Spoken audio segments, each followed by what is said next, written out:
Certain videos on my channel will be updated from time to time to make sure you're getting the most current information needed to scale your cleaning business as quickly and easily as possible. This video is one of them, and here's what we're going to talk about. Number 1, the client type you should be going after to achieve personal and financial freedom. Number 2, what tools do you actually need to get those clients, and what tools don't you need? And number 3, how do you find them and how do you land them? And if you apply what I teach in this video, you will get that personal and financial freedom, and you'll build a cleaning business you actually enjoy running instead of one you'll regret ever starting. So let's get to work.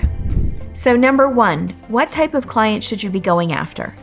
Repeat clients. The reason you want repeat clients is because it takes work to find and onboard new clients. And if you put that work into a client who hires your business one time, maybe you make a few $100s off of them. But if you put that work into a client who hires your business on a recurring basis, then you have the potential to make 5 or even 6 figures off of them. And here are 2 quick examples. A weekly residential client pays you $200 a week. You keep them for 10 years, and that one client's lifetime value to your business is $104,000. Find 9 more weekly clients just like them, and you have a 6-figure cleaning business. Or say a commercial client pays you $2,500 a month. You keep them for 5 years, and that one client's lifetime value to your business is $150,000. Lifetime value is an important concept to understand because in a lot of other service-based businesses, you're always looking for the next client. But if you find repeat cleaning clients and you keep them happy,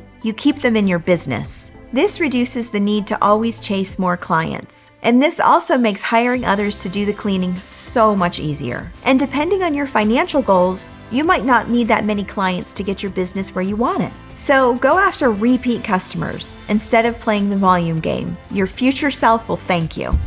Number 2, what tools do you actually need to get clients? And what tools don't you need? Let's start with what you don't need. You don't need a website and you don't need social media. Can these things help you get clients? In some cases, yes. But a bad website or a sloppy social media presence can also scare clients away. Inside my coaching program, we talk about the right ways to use these tools. You can learn more about that program at the link below. But when you're just starting out, trust me, these things are not a requirement for success. And I don't need these tools in my cleaning business. Never have, and probably never will. And this isn't just because I've been in business for over 20 years. Just a few years ago, I moved across the country and started my business over. And I had a thriving cleaning business again, in literally weeks, without either of these things. So what tools do you need? Once your business name is legally established, I recommend 2 things. First, a high-quality business card. More on why in a minute. But my current recommendation for where to get these is Moo, and I have a link below where you can get 20% off your first order. Second, I would encourage you to set up a free business profile on Google, and once it's live, start collecting reviews. There are lots of other platforms you might choose to set up a profile on, like Yelp, Nextdoor, and Thumbtack. But Google is where you should start, for one very powerful reason: traffic. As of making this video, there are about 6 million Google searches every single minute. And a big part of that traffic is people looking for service providers near them. Once you've got at least those 2 things, then it's time to start telling people about your business and getting the word out. Which brings us to point 3. How do you find clients and how do you land them? The best way to find quality repeat clients is the direct approach. This is true, especially for new cleaning businesses, for 2 main reasons. Number 1, business is about solving problems for clients in exchange for money. Many overcomplicate it, but that's all it is. And number 2, before you can do that, you need to build trust with your prospective clients.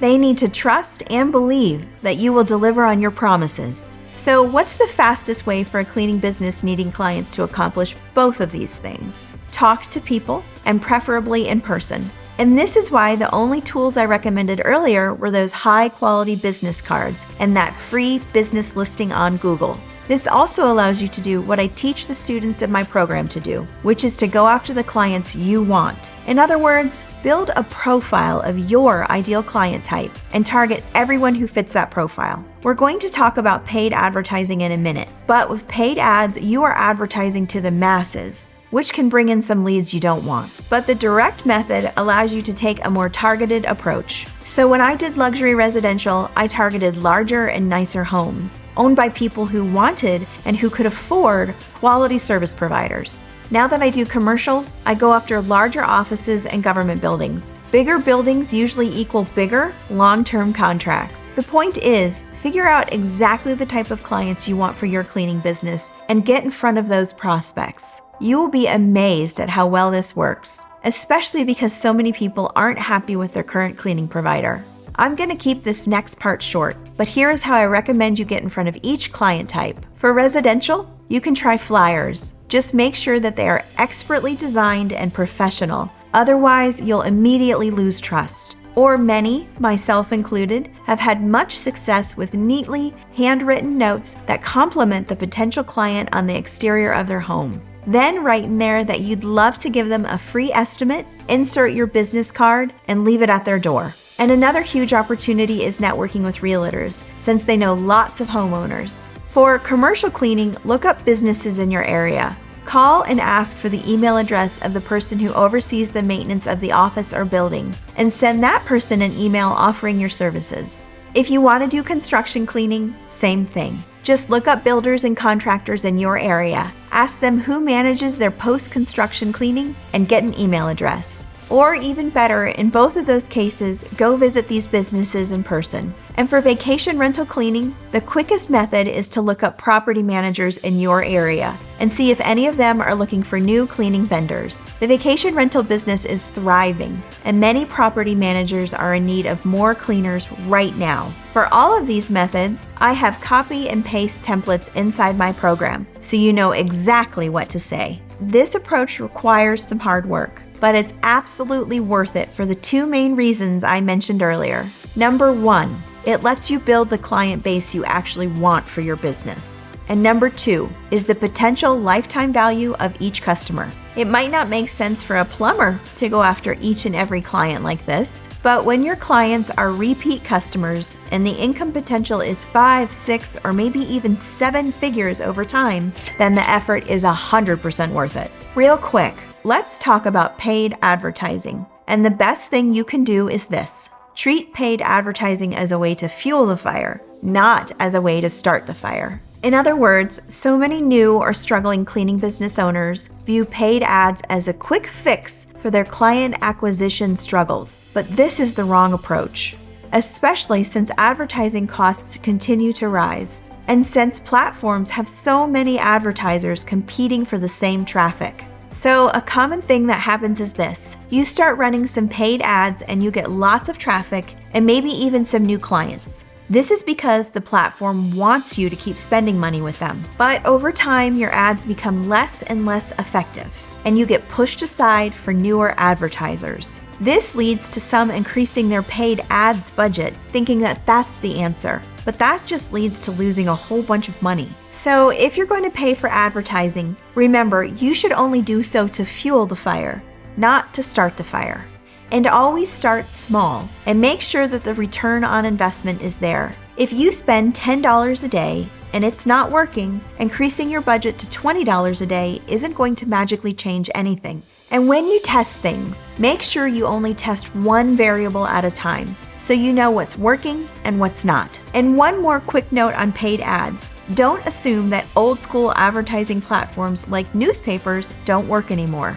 They may work very well, depending on your market and the reach of those publications. In fact, a few years ago, I ran one $75 newspaper ad, and it led to a 6-figure commercial cleaning contract. Okay, the last thing I promised to answer is once you find clients, how do you land them?